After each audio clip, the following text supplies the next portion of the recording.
Hey guys, this is Joe Tech from JoeteckTips. We're on Facebook, Twitter, and Instagram.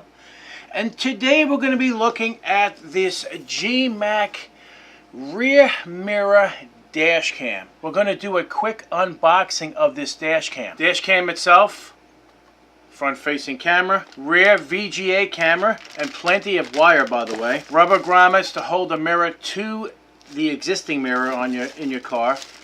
12-volt power adapter with a USB mini connector. Screws to mount the camera if you decide to go outside with it, but it comes with double-sided tape if you want to put on the inside, and instruction manual. I had the privilege in reviewing this product. What I do like about it is that it does offer a rear camera, and it also is a front camera that's at HD, 720p or 1080p. And then the rear camera is VGA 640 by 480. However, I did use it yesterday and gave it a full test and review. First off, the VGA camera is useless. Absolutely useless. You can't see a gosh darn thing. Maybe during the day you're perfectly fine, but during nighttime, the light coming from the car behind you blinds everything.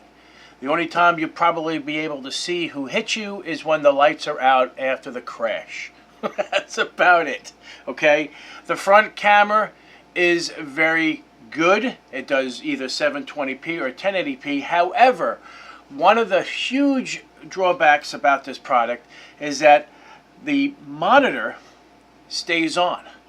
So I can't use the mirror. And I'm going to explain that. This screen stays on for 1 minute. And I can't use my mirror until this screen goes off. I mean, it's great that it's a big screen and everything, but I need my mirror. The whole point of adding this to my car is so I can actually use my mirror and have a dash cam at the same time. See, so now 1 minute goes by, and now I actually can use my mirror. But there should be a button on the screen that allows me to turn off the screen instantly. So right now this will get a 3-star rating just because of that major flaw. I can't drive. I have to wait 1 minute. So you have 1 minute, 3 minute, and 5 minute intervals for a screensaver, and then off. It really needs to have a button on the screen to shut off the screen immediately so it records, and then I could drive, you know what I mean? So that's the whole point of it. If you have a cigarette lighter that turns off with the car, then when you power on the car, the device turns on. When you power off your car, the dash cam shuts off. Anyway guys, if you like this video, please give me a thumbs up.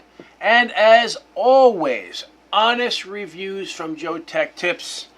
It looks impressive, but it has a couple of downsides to it. But if you can live with those downsides, then this is a product for you. And if you're not a subscriber, please subscribe. Take care, and we'll see you next time.